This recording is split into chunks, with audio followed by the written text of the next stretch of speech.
오만과 편견 일부. 재산계나 있는 독신 남자에게 아내가 꼭 필요하다는 것은 누구나 인정하는 진리다. 이 진리가 사람들의 마음속에 워낙 굳게 자리 잡고 있는 까닭에 이웃에 이런 남자가 이사오면 그의 감정이나 생각을 모르더라도 다들 그를 자기네 딸 가운데 하나가 차지해야 할 재산으로 여기게 마련이다.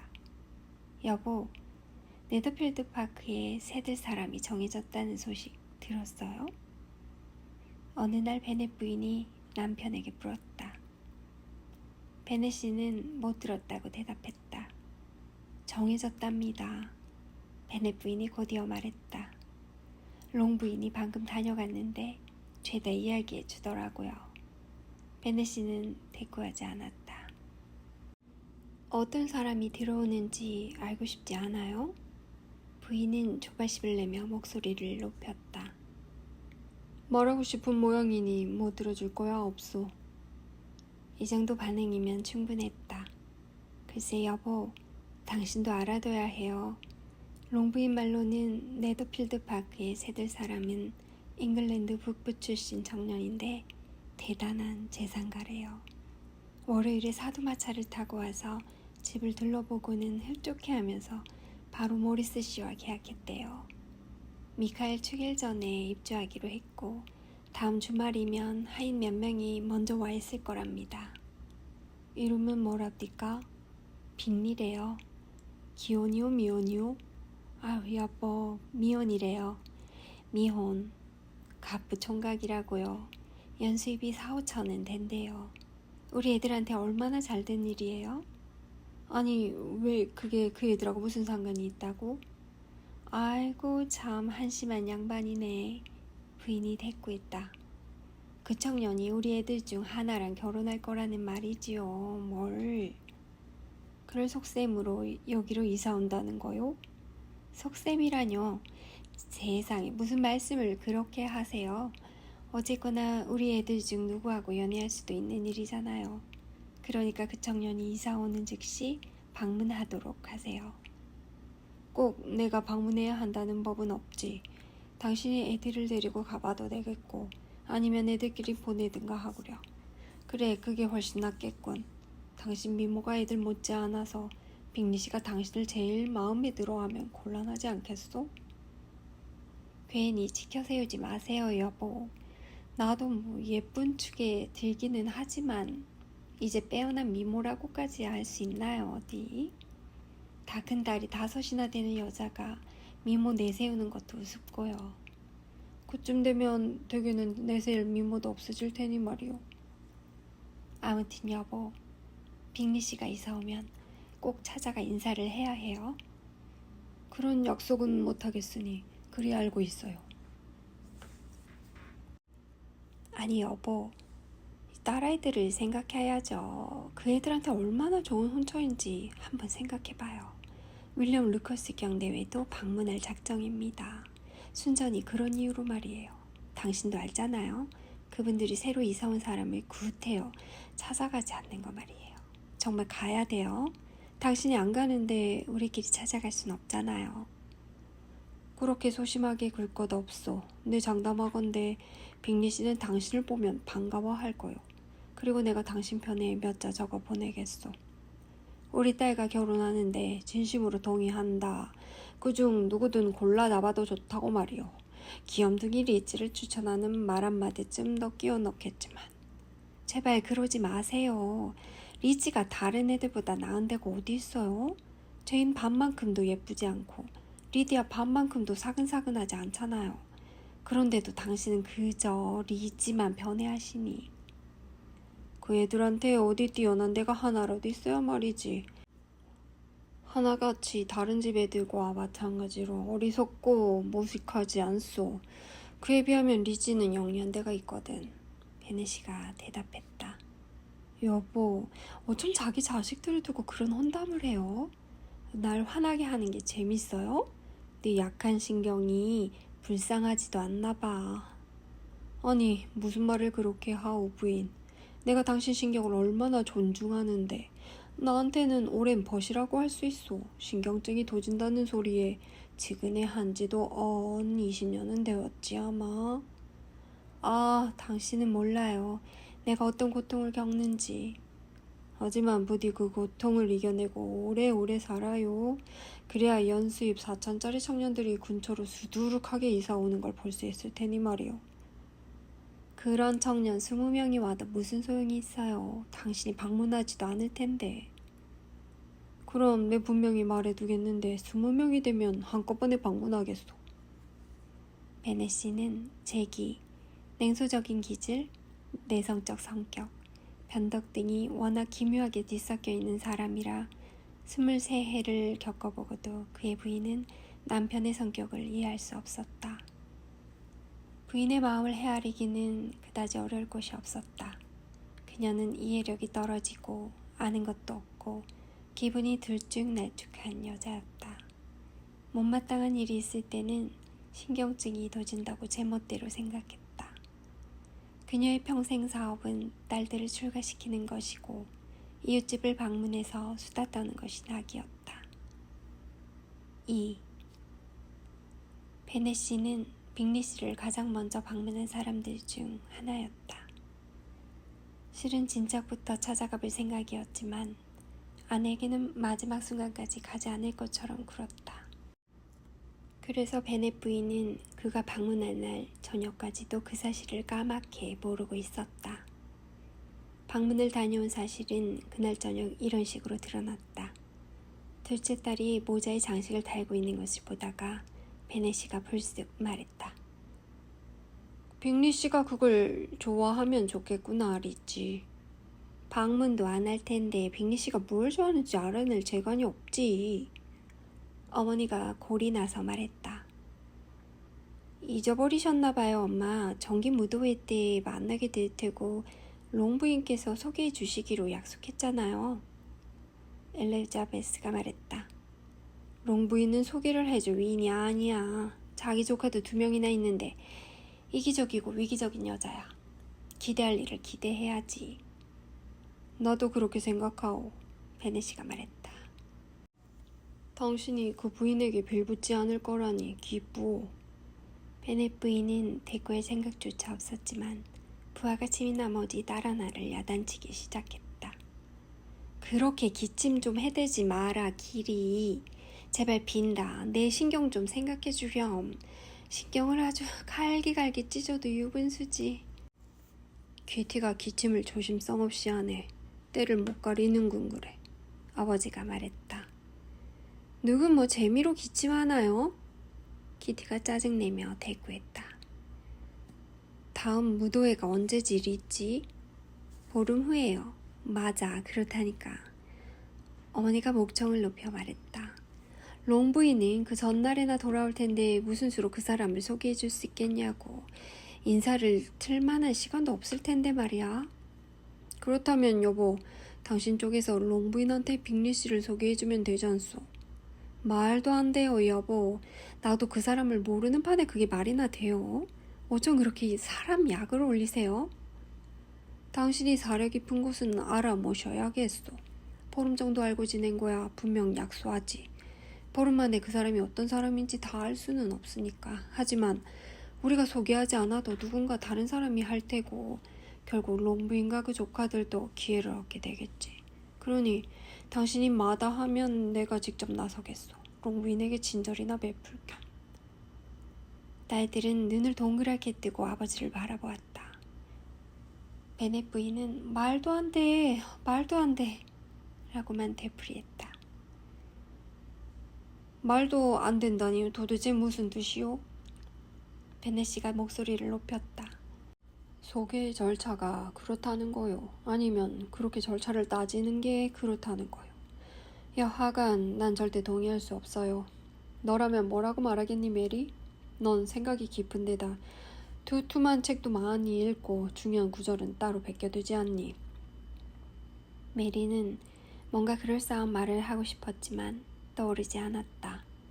아버지가 말을 이었다. 메리가 생각을 정리하는 사이에 우리 빅리 씨 이야기로 돌아갑시다. 빅리 씨 이야기라면 이제 신물이 나요. 부인이 소리쳤다.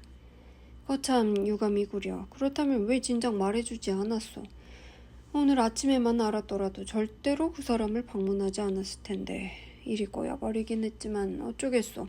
벌써 방문했으니 이제는 어쩔 수 없이 알고 지내야겠소. 그가 바란 대로 식구들은 깜짝 놀랐다. 그 가운데서도 가장 크게 놀란 사람은 아마도 베넷 부인일 것이다. 그럼에도 환희의 소용돌이가 한바탕 몰아치다 잦아들다 그녀는 진작부터 그럴 줄 알았다고 했다. 여보, 당신은 참 좋은 사람이에요. 당신이 결국 내 말대로 할 줄 알았어요. 당신처럼 딸들을 사랑하시는 분이 그런 사람과 알고 지낼 기회를 나 몰라라 하지는 않을 테니까요. 정말이지 너무너무 기뻐요. 어쩜 그렇게 사람을 감쪽같이 속이세요? 오늘 아침에 다녀놓고 지금까지 한마디도 안 하다니. 그럼 키티, 이제 마음대로 기침하렴. 베넷씨는 이 말을 하고 아내가 기뻐 날뛰는 모습에 넌더리를 내며 방을 나갔다. 얘들아, 너희는 참 훌륭한 아버지를 두었어. 은이 닫히자 그녀가 말했다. 너희가 아버지의 자애로운 마음에 보답이나 할 수 있을지 모르겠구나. 그 점에서는 나한테도 마찬가지고 우리 나이쯤 되면 새로운 사람을 사귀는 게 그다지 즐겁지만은 않단다. 그렇지만 너희를 위한 일이라면 언제든 발벗고 나서야지.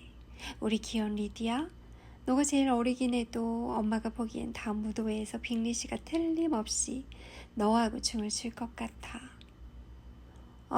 난 겁나지 않아. 제일 어리긴 해도 키는 내가 제일 크거든. 리디아가 씩씩하게 말했다. 그날 저녁에는 빅리 씨가 베넷 씨의 방문에 얼마나 빨리 답례할지 추측하고 언제 식사 초대를 하는 것이 좋을지 의논하면서 남은 시간을 보냈다. 베넷 부인이 5딸과 합세하여 아무리 물어보아도 남편에게서 빅리 씨에 대한 속 시원한 설명을 끌어내기에는 역부족이었다. 그들은 다양한 방식으로 베넷 씨를 공략했다. 노골적인 질문을 하기도 하고 기발한 추측을 하기도 하고 빙 돌려서 떠보기도 했다. 그러나 그는 그들의 가진 기술을 요리조리 피했다. 그래서 결국 이 루커스 부인으로부터 간접적인 정보를 얻을 수밖에 도리가 없었다. 루커스 부인이 전해준 소식은 아주 좋은 쪽이었다. 윌리엄 경은 빅리 씨를 무척 마음에 들어 했다는 것이다. 그는 젊고 굉장한 미남인데다 대단히 상냥했으며 금상첨화로 다음 무도회에 많은 사람들을 데리고 올 작정이라는 것이었다. 이보다 더 신나는 일이 어디 있을까? 춤을 좋아한다는 것은 사랑에 빠지는 길에 발을 한 발짝 들여놓는 것과 진배 없었다. 다들 빅리 씨의 마음을 사로잡으려는 희망에 부풀었다. 우리 딸들 중 하나가 네더필드에 행복하게 가정을 꾸리고 다른 아이들도 모두 좋은 데 시집가는 걸 볼 수 있다면 더 바랄 게 없겠어. 베넷 부인이 남편에게 말했다. 며칠 후 빅리 씨가 답례차 베넷 씨를 방문해서 10분 정도 서재에 머물렀다. 그는 미인으로 소문난 이댁 딸들을 한번 보았으면 하는 기대를 품었으나 그들의 부침만 배웠다. 아가씨들 쪽은 조금 더 운이 좋았다. 위층 창문을 통해 그가 푸른색 외투 차림으로 검은 말을 타고 왔다는 것을 확인할 수 있었기 때문이다. 곧이어 정찬 초대장을 보냈다. 베넷 부인은 벌써 자기 살림 솜씨를 뽐낼 수 있는 식단까지 짜놓았는데 답장으로 인해 모두 연기되고 말았다. 빅리 씨가 다음날 런던에 갈 일이 있어 영광스러운 초대를 받아들일 수 없어 죄송하다는 내용이었다. 베넷 부인은 당혹스러웠다. 하트퍼드셔에 오자마자 곧바로 런던에 무슨 볼일이 있다는 건지 도무지 납득이 가지 않았다. 마땅히 이곳에 눌러 살아야 할 텐데 그러기는커녕 혹시 늘 이곳저곳 돌아다니는 사람이 아닐까 걱정하기 시작했다. 루커스 부인이 그의 런던 행은 순전히 사람들을 무도회에 데려오기 위해서라고 해서 조금 마음을 놓았는데 과연 빅리 씨가 숙녀 12명과 신사 7명을 데리고 올 것이라는 소문이 바로 뒤따랐다. 아가씨들은 여자 수가 너무 많다고 걱정했으나 무도회 전날 들려온 소식에 다들 안도했다. 그가 런던에서 데려온 사람은 12이 아니라 6분으로 자기 누이 4석과 사촌 1명이라는 것이었다. 그리고 막상 무도회장에 들어설 때 보니 모두 합해 5분이었다. 즉 빅리 씨, 그의 누이 2, 큰 누이의 남편, 그리고 다른 젊은 남자 1명이었다. 빅리 씨는 잘생기고 신사다웠다. 유쾌한 용모에 편안하고 가식 없는 태도를 지녔다. 그의 누이들도 상류층 티가 나는 세련된 여성들이었다. 그의 매부인 허스트 씨는 그저 보통 신사처럼 보였다. 그러나 그의 친구인 다하시 씨는 멋지고 훤칠한 몸매와 잘생긴 이목구비, 고상한 태도로 금방 사람들의 주목을 끌었다. 그가 실내에 들어온 지 5분이 지나지 않아 그의 연수입이 40,000파운드나 된다는 말이 온 방에 퍼졌다. 남자들은 그의 인물이 출중하다고 했고 여자들은 빅리 씨보다 훨씬 미남이라고 내놓고 말했다.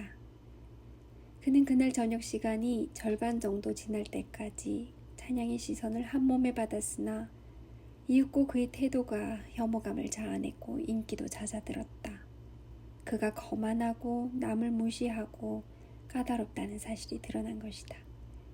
더비셔에 있다는 그의 거대한 영지도 아무 도움이 안 되었던지 그는 너무나 역겹고 불쾌한 인물로 전락했고 친구와는 비교할 가치조차 없는 인물이 되어버렸다.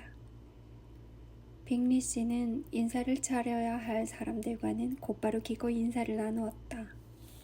그는 활발하고 스스럼 없었으며 한 곡도 빼놓지 않고 춤을 추었고 무도회가 너무 일찍 끝난다고 화를 냈으며 자신이 네더필드에서 무도회를 열겠다는 말도 했다. 이런 사랑스러운 자질들은 자연스럽게 드러나는 법이다. 그와 그의 친구는 얼마나 대조적인지. 다하시 씨는 허스트 부인과 한 번, 빅리 양과 한 번 춤을 추었을 뿐 다른 여자를 소개받기를 거부했고 그날 저녁 남은 시간 동안 방 안을 왔다 갔다 하면서 가끔 자기 일행에게만 말을 걸었다. 그의 성격은 더 볼 것조차 없었다. 그는 세상에서 가장 거만하고 불쾌한 인간이었고 모두들 그가 다시는 그 고장에 나타나지 않기를 바랐다. 그에게 격한 혐오감을 드러낸 사람 중 하나가 베넷 부인이었다. 도대체 그의 태도 자체가 싫기도 했지만 딸 하나가 그에게 무시당해 앙심까지 품게 되었다. 신사수가 부족해 엘리자베스 베넷은 춤이 2번 진행되는 동안 자리에 앉아있을 수밖에 없었는데 마침 가까이 서있던 다시 씨와 빅리 씨 사이의 대화를 엿듣게 되었다. 빅리 씨가 춤추는 무리에서 잠시 빠져나와 친구에게 같이 추자고 권하던 차였다. 자, 다시 춤을 춰야지. 빅리 씨가 말했다. 자네가 혼자 이렇게 따분한 표정으로 서 있는 거 보기 싫네. 글쎄 춤을 춰야지. 안 추겠네. 내가 춤을 얼마나 싫어하는지 알잖나. 잘하는 파트너하고가 아니면 말이야. 이런 무도회에서는 춤추기가 힘들지. 자네 누이 아들한테도 벌써 파트너가 있고 이 방에 있는 다른 여자하고 춤추는 건 정말이지 고역이야. 원 세상에 자네처럼 까다로운 사람은 처음 봐. 빅리가 소리쳤다. 정말이지 내 평생 이렇게 괜찮은 아가씨들을 오늘 저녁만큼 많이 만나본 적이 없어. 그리고 드물게 예쁜 아가씨도 몇 명 있고 말이야. 이 방에서 미녀는 단 1명밖에 없어. 자네와 춤추는 아가씨 말이야. 다하시 씨가 베넷 집안의 맞다를 바라보며 말했다. 저렇게 아름다운 사람은 지금까지 본 적이 없어. 그렇지만 저 아가씨 동생 하나가 바로 자네 뒤에 앉아있는데 퍽 예쁘게 생겼고 성격도 아주 좋아 보여. 내 파트너한테 자네를 소개하라고 부탁할게. 누구 말이야? 그리고는 몸을 돌려 잠시 엘리자베스를 바라보다 눈이 마주치자 눈길을 거두고 냉정하게 말했다.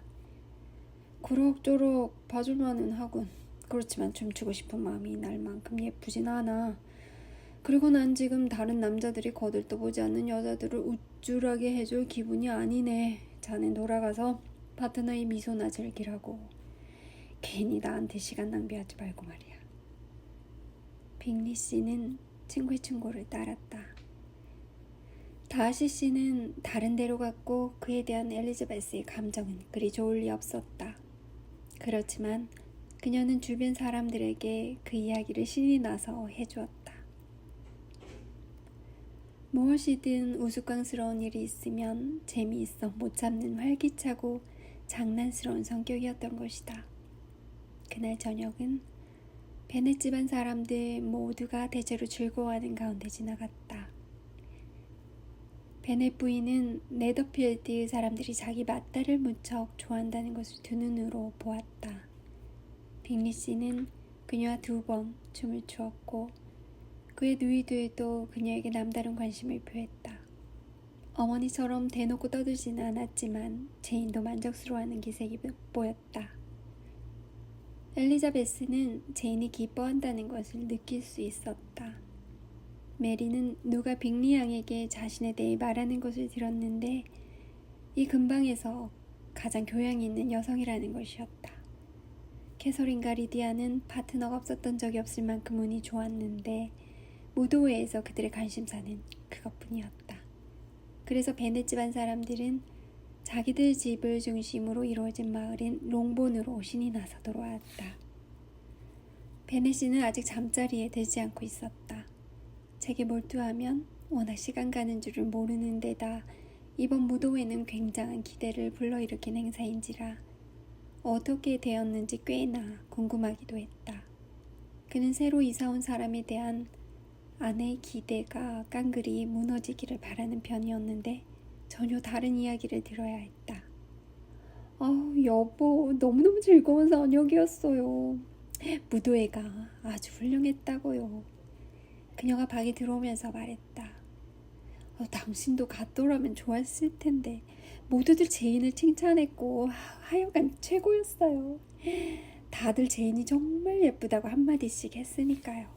빅리 씨도 제인이 너무 아름답다고 생각하고 춤을 2번이나 췄어요. 여보 한번 생각해봐요. 글쎄 정말 2번이나 췄다니까요. 그 사람이 춤을 2번 신청한 사람은 그 방에서 제인뿐이에요. 처음에는 루커스 양에게 춤을 신청했어요. 그 애하고 춤을 추려고 일어서는 걸 보고 열통이 터졌는데 뭐 전혀 좋아하는 건 아니더라고요. 하긴 그 애를 좋아할 사람이 어디 있겠어요. 그러다 제인이 춤열로 내려오는 것을 보고 그 사람 눈이 번쩍 뜨이는 것 같더라고요. 사람들한테 누군지 물어보고는 소개를 받은 후 다음 춤을 신청하더라고요. 그리고 나서 3번째는 킹양과 4번째는 모라이어 루커스와 5번째는 다시 제인과 그리고 6번째는 리지와 췄고 불랑제 춤은 그 사람이 나를 따가게 여겼더라면 그 절반도 안 췄을 텐데. 남편은 참지 못하고 소리쳤다. 제발 부탁이니 그 사람 파트너를 더는 읊어대지 말아요. 에이, 첫 번째 춤에서 발목이라도 삐어버리지 않고서. 아유 여보, 그 사람 정말 마음에 꼭 들더라고요. 베넷 부인이 계속했다. 너무너무 잘생겼고 누이들도 매력적이고 네 평생에 그이들의 옷차림새보다 더 우아한 건 본 적이 없어요. 허스트 부인의 드레스에 달린 레이스 말인데요. 그녀는 더 말을 잇지는 못했다. 베넷이가 옷차림에 대해서는 입도 뻥끗하지 말라고 말을 자른 것이다. 그래서 다른 이야기거리를 찾을 수밖에 없게 되자 다시 씨의 충격적일 정도로 무례한 행동에 대해 무척 분개하면서 과장까지 조금 섞어서 이야기했다. 그러나 이거 하나는 확실해요. 그녀가 이렇게 덧붙였다. 리지가 그 사람 마음에 들지 않았다고 해서 손해볼 건 별로 없다는 거 말이에요. 아주 불쾌하고 고약한 인간이라 그런 사람 마음에 들어봤자 좋을 거 하나 없지. 너무 고고하시고 너무 잘나셔서 누가 배겨내겠어. 이리 갔다 저리 갔다 무슨 대단한 인물이나 되는 것처럼 같이 춤출 만큼 예쁘지 않다니. 여보, 당신이 그 자리에 있어서 당신식으로 한번 쏘아줬어야 하는데 그 인간 정말 마음에 안 들어. 4. 단둘이 있게 되자 그동안 빅리 씨를 대놓고 칭찬하지 않던 제인이 엘리자베스에게 그가 정말 마음에 들었다고 말했다. 젊은 남성의 모범이라고 할 수 있는 분이야. 제인이 말했다. 분별 있고 성격 좋고 쾌활하고 말이야. 그렇게 예의 바르고 반듯한 사람은 여태 본 적이 없어. 어쩜 그렇게 스스럼 없으면서도 교양이 몸에 배어있니? 게다가 미남이기도 하잖아. 젊은 남성의 모범답게 말이야. 엘리자베스가 말을 받았다. 누구나 미담이 될 수 있는 건 아니겠지만 뭐 이왕이면 그러니 완벽한 인물인 거지. 그분이 두 번째 춤을 신청하셨을 때는 정말 기뻤어. 그건 남다른 기대되지도 않았거든. 그랬어? 난 언니한테 당연히 그럴 거라고 생각했는데 우리 둘 사이 차이가 바로 그거야. 남다른 대우를 받으면 언니는 늘 놀라지만 난 그러지 않아. 그 사람이 언니한테 춤을 다시 신청하는 것보다 더 자연스러운 일이 어디 있어? 언니가 그 방에 있던 다른 여자들에 비해 5배쯤 더 예쁘다는 거 모를 리 없지. 그러니 잘해줬다고 감지덕지할 건 없어. 아무튼 그분 아주 괜찮은 사람이야. 그러니까 좋아해도 된다고 허락해줄게. 언닌 더 멍청한 남자들도 여럿 좋아했으니까. 얘도 참. 언니도 알잖아. 언니는 아무나 다 좋아하는 경향이고 다분하다는 거. 어떤 사람에게서든 결점을 보는 일이 없어. 언니 눈엔 세상 사람들이 모두 선하고 좋아 보이지. 내 평생 언니가 남 험담하는 거 들어본 적이 없어. 성급하게 남을 비난하고 싶지 않을 뿐이지. 나도 늘 내가 생각하는 대로 말한다고. 나도 알아. 그러니 놀랍지 뭐야. 언니 정도의 양식을 가졌으면 사람들이 어리석고 터무니없게 구는 걸 어쩌면 그렇게 까맣게 모를 수 있냐고. 순수한 척하고 너그러운 척하는 경우는 아주 흔해. 사방이 널렸지. 그치만 아무 가식 없이 속셈 없이 순수하고 너그럽기란 어떤 사람에 대해서건 좋은 점만 취해서 그걸 더 좋게 봐주고 나쁜 점에 대해선 한마디도 안 하는 거 말이야. 그러는 사람은 언니뿐이야. 그래서 말인데 언니는 그분 누이들도 좋게 보고 있지. 뭐 안 그래? 솔직히 누이들 매너는 그 사람에게 못 미치던데. 그야 그렇지. 언뜻 보기엔 말이야. 그렇지만 대화 나눠보니까 아주 좋은 여자들이야. 빅리 양은 오빠하고 함께 살면서 살림을 맡을 작정이래. 앞으로 아주 멋진 이웃이 될 테니까 두고 봐. 아마 내 말이 틀리지 않을걸.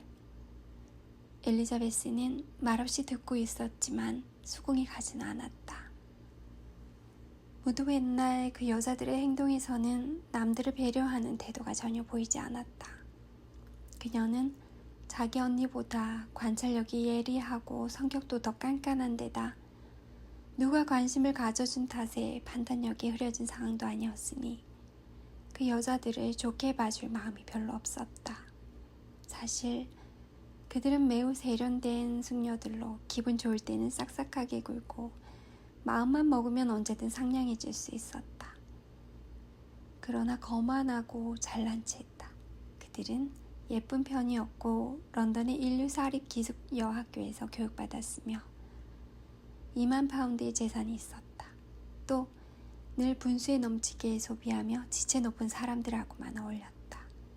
그러다 보니 자신들이 모든 면에서 우월하다고 생각하고 남들을 천대할 자격이 있다고 여겼다. 사실 그들 집안의 재산은 장사로 형성된 것인데 그들의 뇌리에는 이전보다 그들이 원래 잉글랜드 북부의 양갓집 출신이라는 배경이 더 깊게 박혀 있었다. 빅리 씨는 부친에게 거의 10만 파운드에 달하는 재산을 물려받았다. 그의 부친은 살아생전 시골에 토지가 딸린 큰 저택을 구입할 작정이었으나 뜻을 이루지 못하고 세상을 떠났다.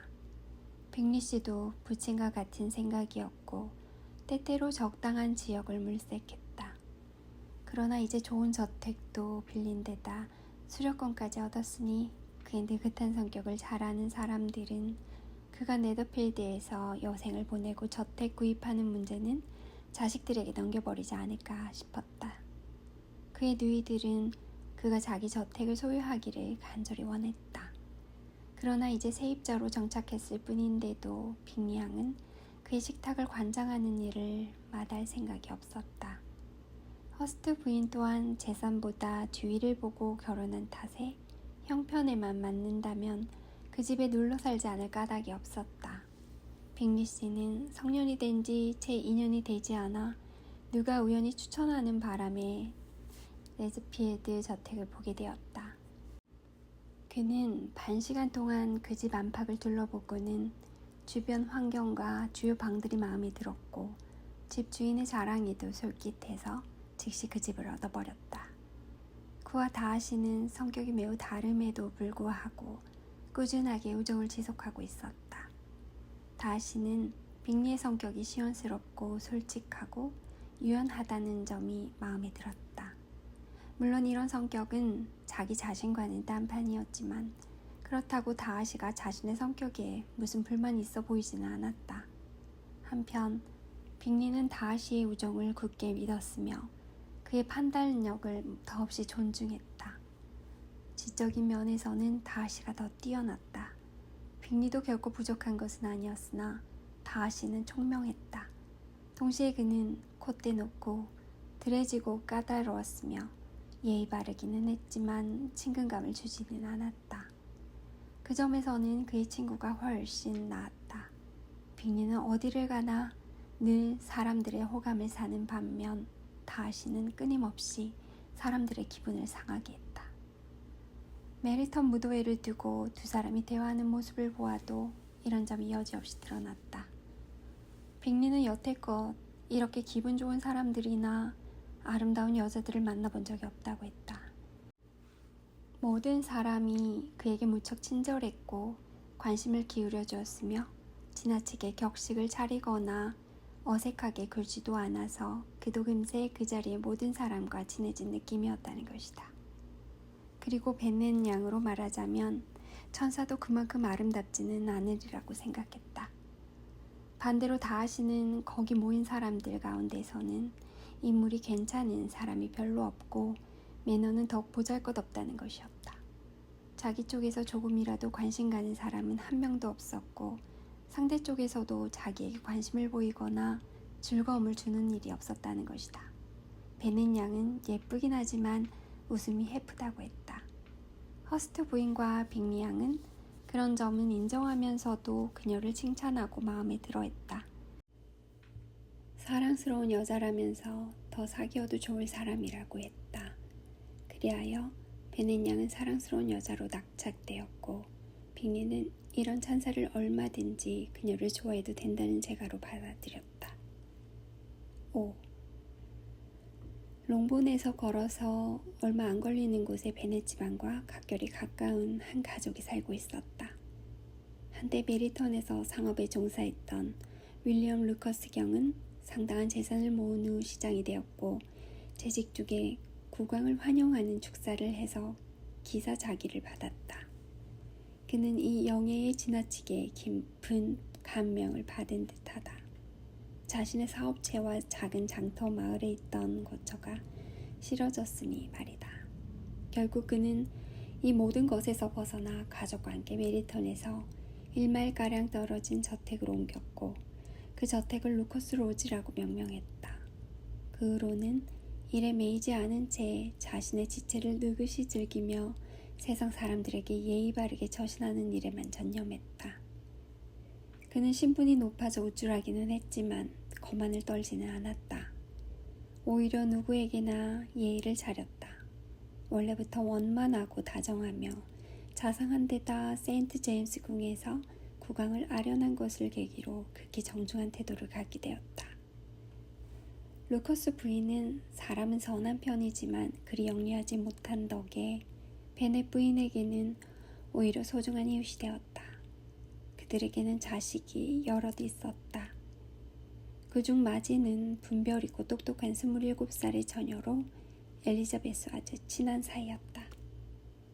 루커스 집안 딸들과 베넷 집안 딸들이 만나서 무도회에 대해 이야기를 나누는 것은 필연적인 일이었고 무도회 다음 날 아침 루커스 집안 딸들이 롱본으로 건너와 이야기판이 벌어졌다.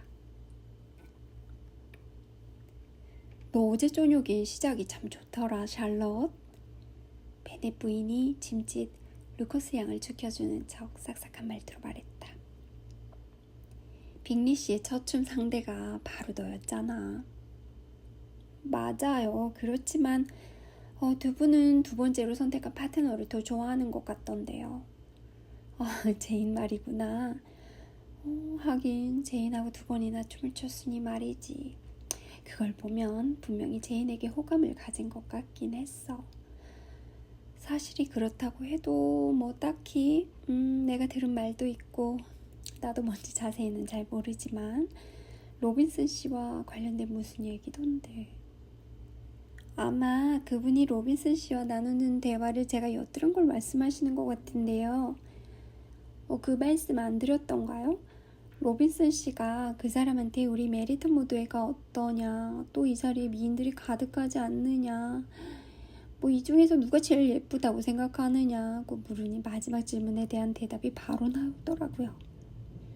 뭐 말할 것도 없이 배는 양이죠. 그 점에 대해서는 이견이 있을 수 없습니다.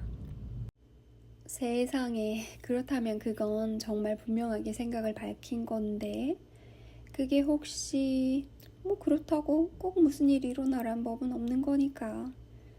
일라이자, 너가 엿들은 것보다 내가 엿들은 게 더 쓸만하다 얘. 샬럿이 말했다. 다하시 씨 말보단 그분 친구의 말이 더 귀 기울일 가치가 있어. 그렇지 않니? 세상에, 안 됐다 얘. 겨우 그럭저럭 봐줄 만한 신세가 됐으니. 그 사람이 한 괘씸한 소리를 들먹어서 리즈가 속 끓이게 하지 않았으면 좋겠구나. 아주 밉상이라서 그런 사람한테 호감을 얻는다면 오히려 재수가 사나운 거지. 어젯밤에 롱부인 말이 그 사람이 자기 곁에 반 시간 동안이나 앉아 있었는데 글쎄 입도 한번 뻥끗하지 않았다는구나. 제대로 알고 하시는 말씀이세요, 엄마? 잘못하신 것 같은데요. 제인이 말했다.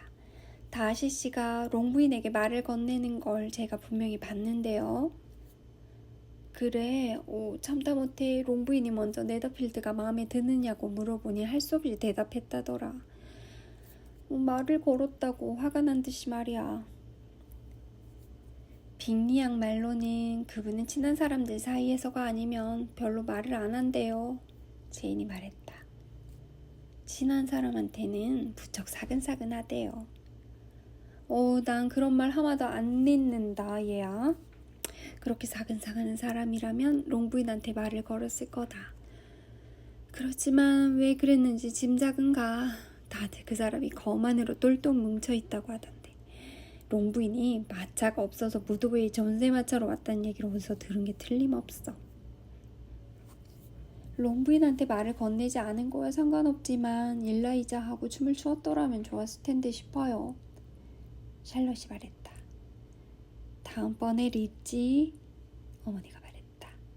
나라면 그딴 인간하고는 춤추지 않을 거다. 그 사람하고는 절대 춤 같은 거 안 출 테니까 염려 마세요, 엄마. 되게 오만한 걸 보면 거슬리는데 그분이 그런 것은 별로 거슬리지 않아. 샬롯이 말했다.